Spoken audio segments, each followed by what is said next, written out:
Hello, I'm Jim Morningstar, your guide through this 9-class journey of returning to Source.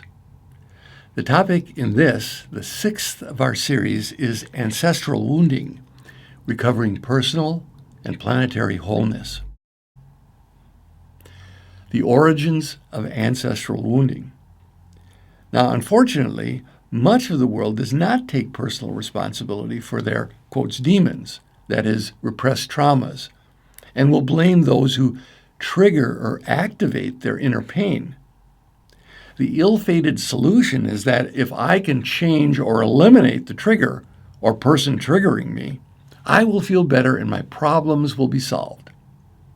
So if I froze at a time when I was scared as a child because I couldn't escape or fight when someone bigger than me threatened me, I may be sensitized to any threats as an adult and respond with emergency-type reactions rather than thought-out strategies. This threat could have been physical, such as spanking or restraint, or could have been emotional, such as love withdrawal or isolation. I didn't have the resources to self-regulate or self-soothe as a child, so I feel helpless when re-stimulated as an adult and resort to doing to others what was done to me, that is, attack or withdraw. We're often drawn to people who have familiar patterns, and if we're operating on the ego-fear-based level, we will try to solve our pain by getting even. That is, proving that our way of being is right and theirs is wrong. Getting them to apologize for the pain they've caused us, or just plain inflicting pain on them to get even. If we're operating on a more resourceful, loving level, we will use our relationship to work out our differences and grow from each other's way of being. We do this by forgiving and owning the parts of ourselves that are like what we fear in them, thereby making our shadow a source of learning rather than an enemy we project onto others. So when opposites attract, it becomes a potential for healing in heaven or re-traumatization and polarization. A classic example is a man who has learned to rise above his fear of hurt.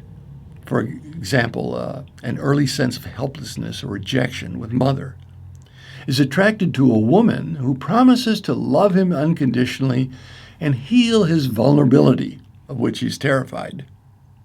His female partner sees in him the adoring acceptance of the parts of her that were not acknowledged or empowered. Could be her feminine softness, sexuality, sensitivity, or her strength, intelligence, and capability. The honeymoon period in their relationship ends when their expectations of unconditional love prompts them to let down their defenses to expose the parts of themselves they have not integrated. The complementary nature of their patterns start to trigger each other.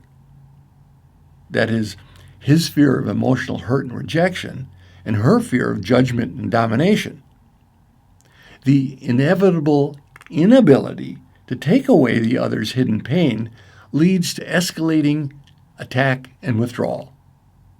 Or the true healing takes place, and the man makes peace with his vulnerability and safety, and the woman owns her feminine power in an integrated way. Both win and grow versus polarizing and blaming each other, or silently dying, or finding another partner to hopefully be more successful in round 2 of their process. Now, this process is taken to a larger scale in ancestral wounding. Groups of people identify with certain ways of being as important for their survival. They train their children to adapt and identify with their values, as we studied in our last class. They over-identify with one way of being and become imbalanced. This imbalance is often fixated through traumas passed on epigenetically from generation to generation. Even when there's no direct contact with the identified enemies, through the vicarious or observational learning process. These traumas have been reinforced in historical conflicts with others who do not espouse their values. They will strongly defend and possibly abhor groups with other values that seem threats to their way of being. Yet, as opposites, they seem to end up attracting each other to interaction. For example, competition for resources or dominance.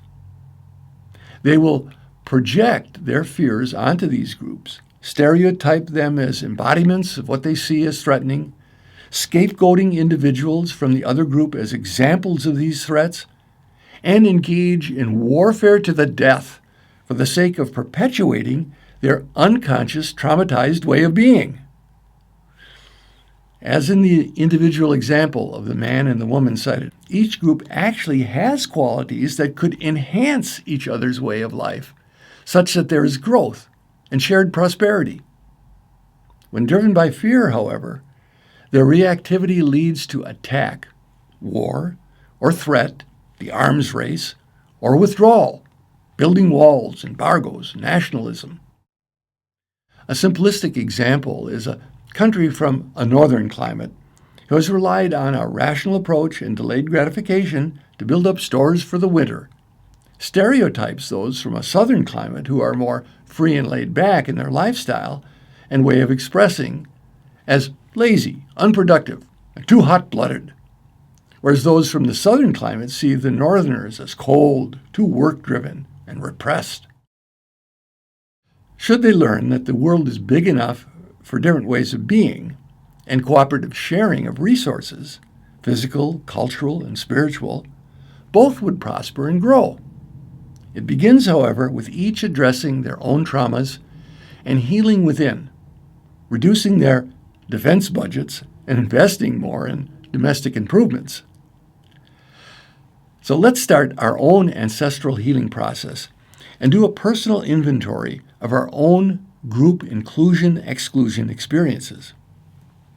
Take handout 1, Wounding in Group Experiences, and complete section 1A. Groups in which I felt the most safe as a child were. Now name at least 3 groups in which you felt the most safe. This doesn't have to mean safe 100% of the time.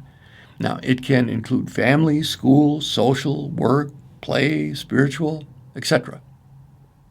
And then, in 1B, list groups in which I have felt least safe as a child were.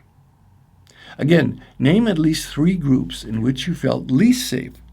Again, not necessarily 100% of the time. Now, it can include any of the aforementioned groups. If one of your least safe groups is also one of the same groups you noted as feeling safest in, 1A, for example, your family, then specify what circumstances differentiated the group being unsafe from safe, like when Dad was drunk. Section 2A, the groups for which my parents or family members had the most attraction or affinity were. Name at least 3 groups for which your parents or family members had admiration or attraction, whether they were voiced or you experienced it as unexpressed. Name 3, even if they're just hunches on your part. Also state if your parents differed in their opinions with each other. That is, one parent admired the group and the other did not. 2B, the groups that my parents or family members had the most fear and or judgment about were. Name at least 3 groups that your parents or family members had fears and or judgments about, whether they were voiced or experienced as unexpressed. Name 3, even if they're just hunches on your part. Also, state if your parents differed on their opinions with each other. Then in section 3, how these attitudes influence my present life is. Leave section 4 blank for now. If you can, turn off the video and complete these 3 sections, 1, 2, and 3 of handout 1 now, and then come back to the video. So each month, we will do an experiential exercise that highlights the level of conscious evolution we're examining within us. This month, it is the sociocentric level of existence. It's called sociocentric because the ideal of this level is to identify and validate feelings and to be safe in their sharing with others. The element of group acceptance, equality with others, and democratic decision-making is important. Again, we use these exercises to bring to consciousness what may be impeding our full potential and empowerment. Exercise 1. We will work now with the example of attitudes toward yourself you learned in your early group experiences and attitudes you described in Handout 1, Sections 1, 2, and 3. We're going to take you through a guided breathwork visualization around the situations in which your feelings and attitudes were developed. However, be open to whatever surfaces as you breathe. Could be just sensations, emotions, thoughts, or other attitudes than the ones you wrote down. Suggest that whatever comes up is there for the benefit of your intended release or reinforcement. Now get yourself in a relaxed sitting or lying position in which you're warm and comfortably supported and are close enough to hear the video. Now, stop the video if you need to get situated, then come back. First, have the loving intention to go back to those experiences which led to the results you wrote on Handout 1, Section 3, for the purpose of releasing whatever attitudes do not serve you and reinforcing those that do. Our purpose is restoring full aliveness and health to your body, mind, and spirit. We will again use a form of faster than normal breathing through the mouth and releasing on the exhale to initiate a somewhat heightened energy state, and then do some active expression and movements if they help you to reprogram attitudes you choose to reprogram. You'll put your attention on your diaphragm and heart area, and breathing through your mouth, take an active inhale, bringing the energy from your diaphragm to your heart, then without pause, exhale from your heart to your diaphragm, not pushing or forcing it, and relaxing on the exhale. Keep the inhale and exhale connected without pause, but adjust your pace and volume to what allows you to be energized without overwhelming your system. It'll look something like this.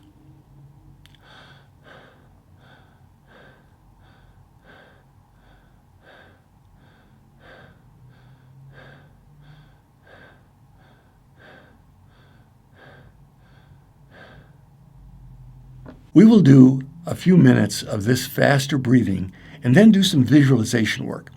Let's begin. Now keep the pace going and let yourself get adjusted to faster than normal rhythm that you can easily sustain as I talk. If you need to switch to breathing through your nose, do so. That's okay.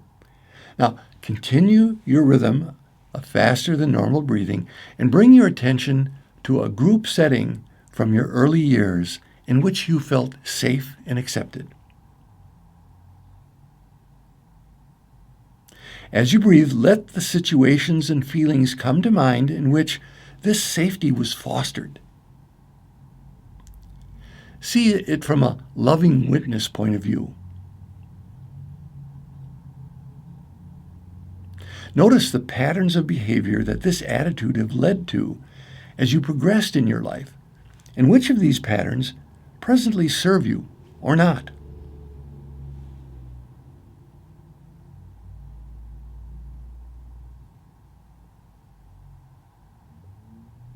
Now continue your cycle of faster than normal breathing and bring your attention to a group setting from your early years in which you felt unsafe or attacked.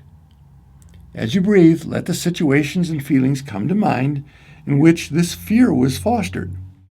Again, see this from a loving witness point of view. Do not collapse into the scene and experience it from the inside out.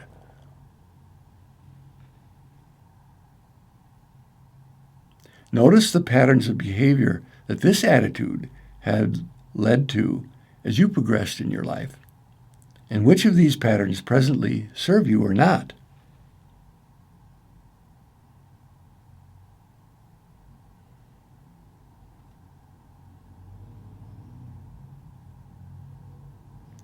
Now continue your cycle of faster than normal breathing and bring your attention to a group setting you imagine in the future in which you feel safe and accepted.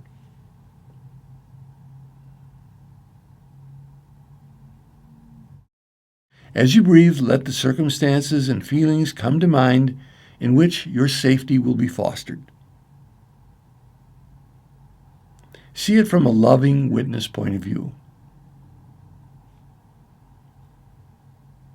Notice the patterns of behavior that you imagine this attitude will lead to as you progress in your life, and which of these patterns will serve you or not.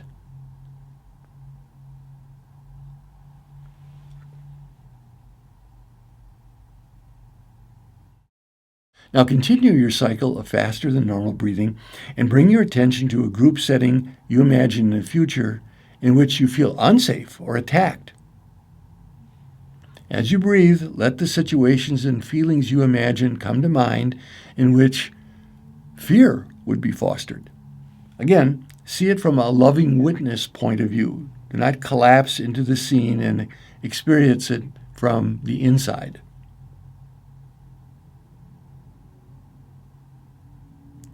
Notice the patterns of behavior that this attitude can lead to as you progress in your life, and which of these patterns will serve you or not.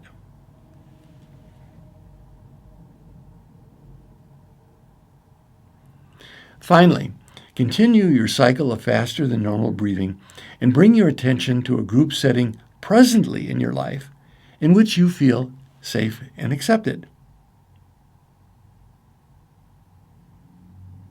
As you breathe, let the circumstances and feelings come to mind in which your safety is fostered.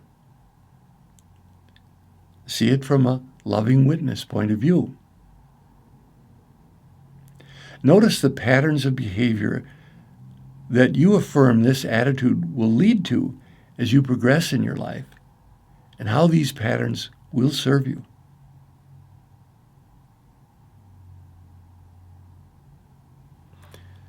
Now, lastly, continue your cycle of faster than normal breathing and bring your attention to a group setting in your present life in which you feel unsafe or attacked. As you breathe, let the situations and feelings come to mind in which your fear is fostered.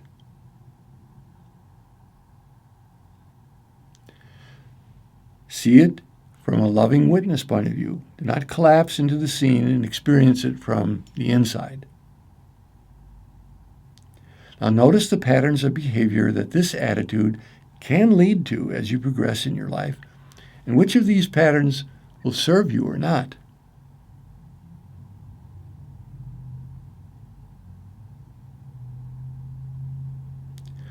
Again, from the loving observer position, as you continue to breathe fully, see yourself entering your life and giving yourself the tools, circumstances, and encouragement to reinforce the experience of safety within you and with groups in which you choose to participate, as well as to challenge and change the attitudes which led to the fostering of fear in group settings. Now, it's important that you take your time and feel this intervention as loving and empowering. You, in effect, are becoming your own coach.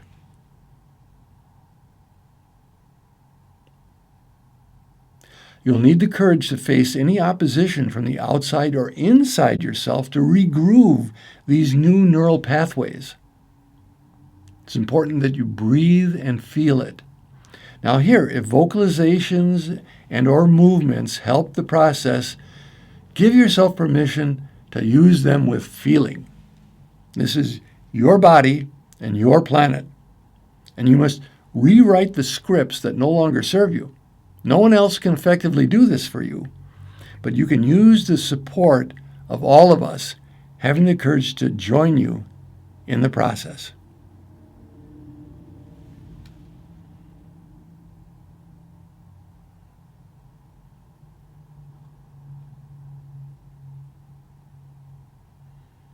Breathe easily now and feel the changes that investing in new life patterns make for your sense of well-being. This is claiming your spiritual birthright to control your own destiny here and now. The more you can give yourself permission to breathe this into your body and feel it, the better. Even if you can only do this a little bit right now, it's a great victory, and the skill will improve as you practice it. It's yours. Own it. Now breathe easily. Let it soak in for a moment.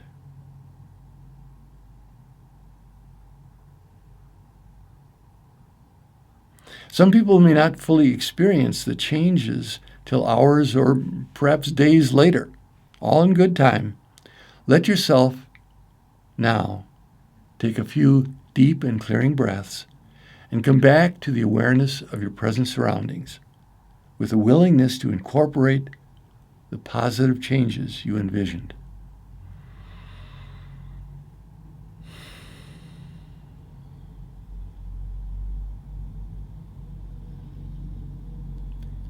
Now take handout 1 and complete section 4A.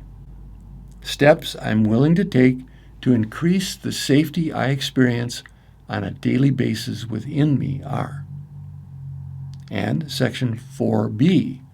Steps I'm willing to take to increase the safety I experience on a daily basis with groups of others in my world are. Name some specific groups. So you turn off the video and come back when you've completed this. Take time to integrate these changes if you need to. Holding you in my heart as fellow travelers on the road home, I send and receive blessings for our circle and all sentient beings till next class. Blessings in light and love.